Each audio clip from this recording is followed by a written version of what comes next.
No episódio de hoje tem rastreabilidade do canabidiol europeu, blockchain como prova de justiça no Brasil e gestão de fianças na Itália. Eu sou Maurício Magaldi e esse é o Block Drops, o primeiro podcast em português sobre blockchain para negócios.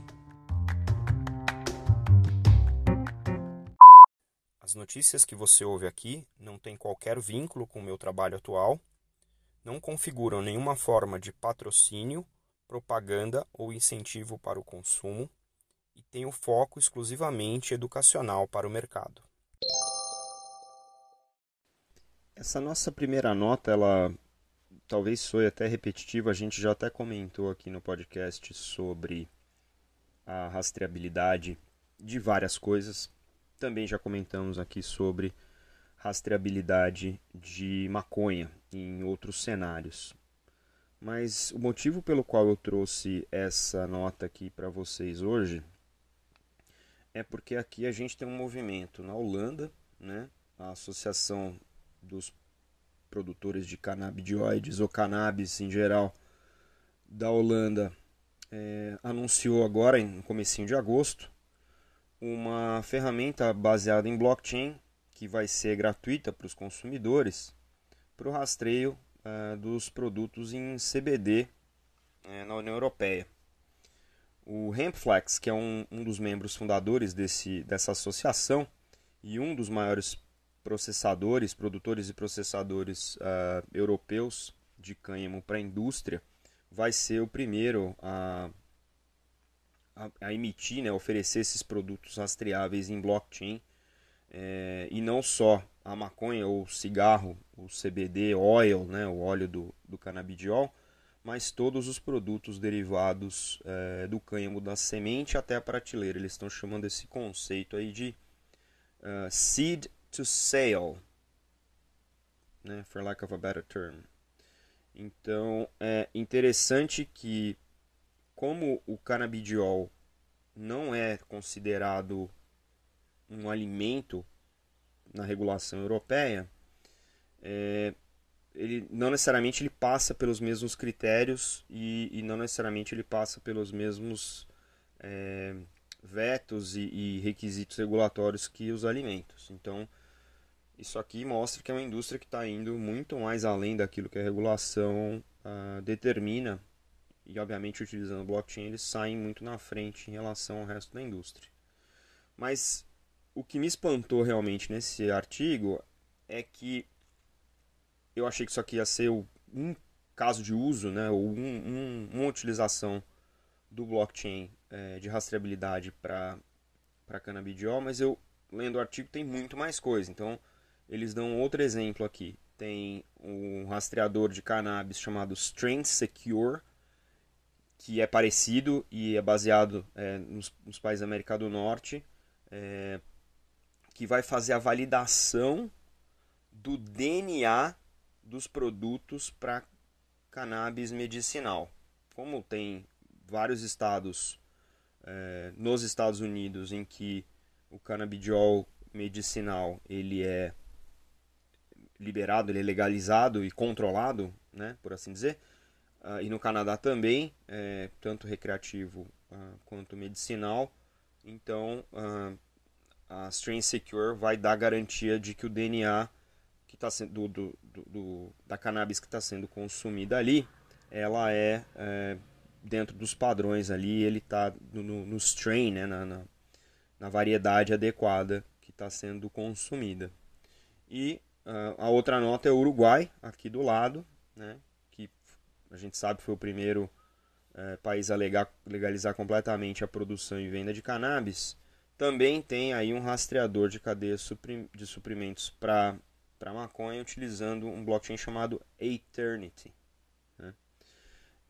Obviamente, a gente está olhando isso por vários ângulos. Tem toda a questão da liberação, né, da maconha, do canabidiol e da cannabis em geral para vários tipos de consumo.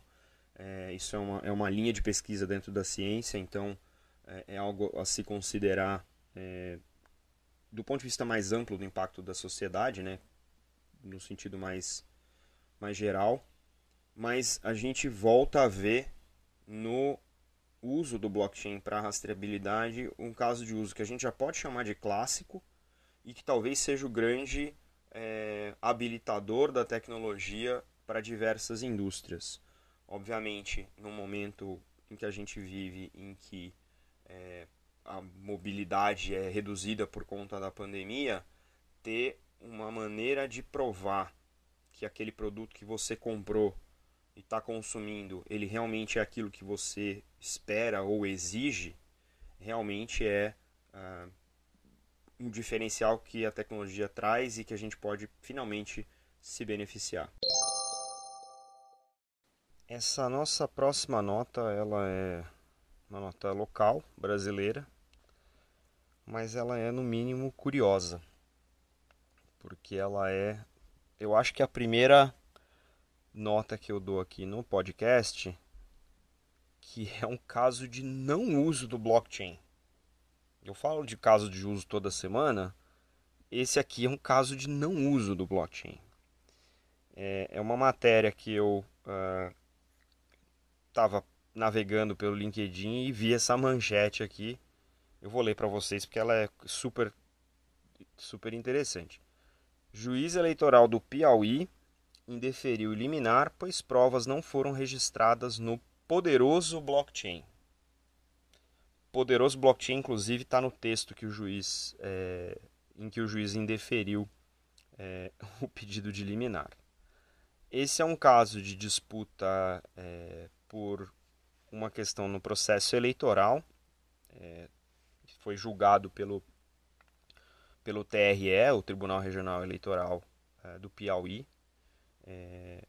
E, e o que é interessante é que o juiz que indeferiu essa liminar, esse pedido de liminar, registrou isso literalmente, né? O destaque aqui é que as provas foram obtidas por meio de prints e áudios, então entre o requerente, né, e o, e o, e o, e o suposto réu. Então tem provas da campanha antecipada, com jingle político, usando informações impróprias, etc. Então mencionam pré-candidatos que não estão definidos ainda e tem uma certa disputa aí por questões de lisura e transparência. E aí a parte, né, ofendida aqui juntou prints e áudios, etc., para ter como prova, né? E aí o juiz, como o processo se dá em relação a reconhecer ou não a prova como válida, através, né, de print de grupo de WhatsApp e downloads dos áudios, o juiz entendeu que, pelo fato de não ter como comprovar a origem dessas informações, ele ia indeferir a liminar em relação a esse pedido de liminar. Então, é um caso de não uso, e talvez seja, eu acho que é o primeiro que a gente discute aqui. Eu acho interessante, né? Obviamente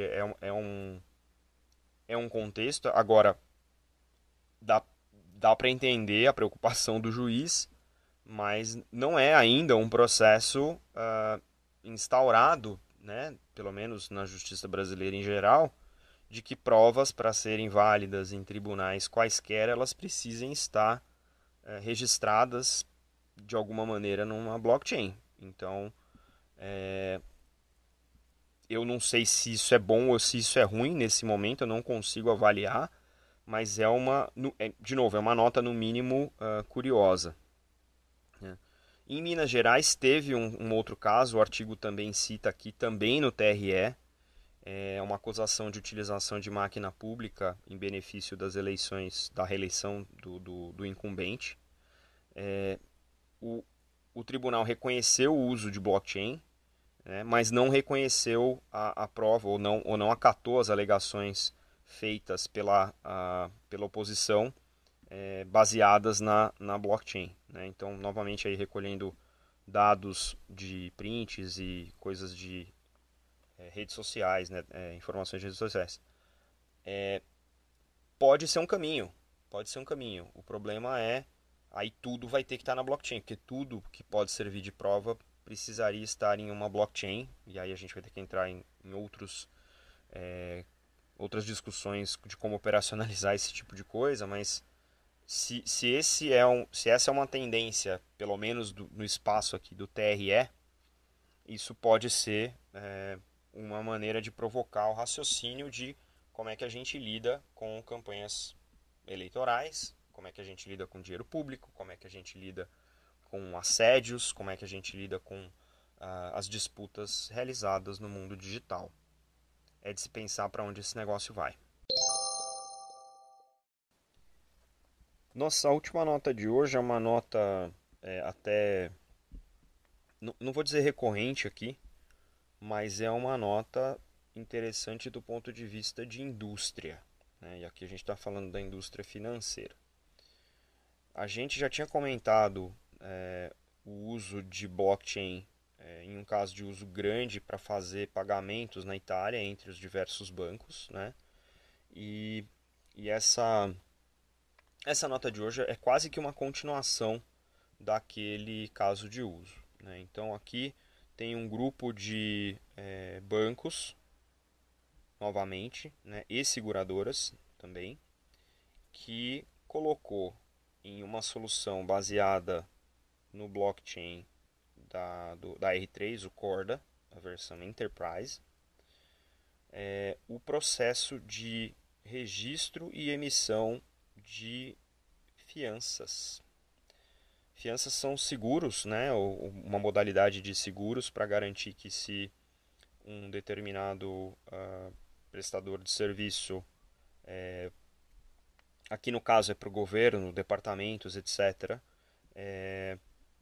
podem receber pelo trabalho se o fornecedor não realiza o projeto. Então, se uma construtora vai fazer alguma obra pública, ele tem que emitir uma fiança que é executada como garantia caso ele não entregue o serviço que foi contratado, né? Ou que ele foi pago para fazer. Nessa semana eles anunciaram que a primeira fiança foi emitida pelo Reale Mutua, e é uma garantia para o município de Milão para fazer uma obra para uma empresa chamada Milano Progetti. E, obviamente, aqui mostra esse caso de uso, e nesse produto especificamente na Itália, eles vinham ou vêm lidando com muita fraude no produto. Então, é uma maneira de formalizar os registros e, obviamente, deixar esse registro visível na hora de você executar a fiança, você realmente ter fundos para receber aquela garantia, aquele seguro, né? O dinheiro da fiança em resposta à não entrega do produto ou do trabalho, né? Tendência, né? A tendência é que a gente tenha nos mercados mais estruturados infraestruturas compartilhadas para aquilo que são mazelas da indústria. Então, nesse caso aqui, como o mercado italiano vinha sofrendo com essa questão de fraude para este produto específico, a indústria se organizou ao redor de uma solução blockchain para ter os registros formais visíveis, né, auditáveis e, por que não, também execuíveis quando da realização, né, da garantia, né, da efetivação da garantia. Então, aqui o artigo diz que essa solução foi colocada de pé também pela CIA, usando uma solução, né, o nome da solução que usa o Corda é o CIA Chain, e o regulador que regula esse produto na Itália chama IVAS. Então, de novo, né, a gente já discutiu aqui semanas anteriores as questões regulatórias e como é importante que o regulador se movimente na direção de habilitar as indústrias para utilizar casos de uso que sejam resolvíveis, por assim dizer, por blockchain. E aqui nesse caso parece que houve aí uma perfect storm na Itália, em que a indústria, os provedores de tecnologia, a tecnologia e os reguladores se mobilizaram para conseguir resolver um problema de fraude. Então, é mais uma daquelas situações em que o blockchain permite o ganha, ganha, ganha.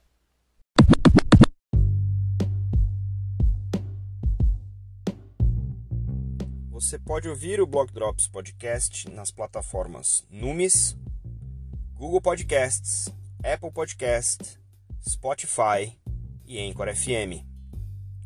Entre em contato conosco através do e-mail blockdropspodcast@gmail.com, no Instagram Block Drops Podcast e no Twitter Block Drops Pod.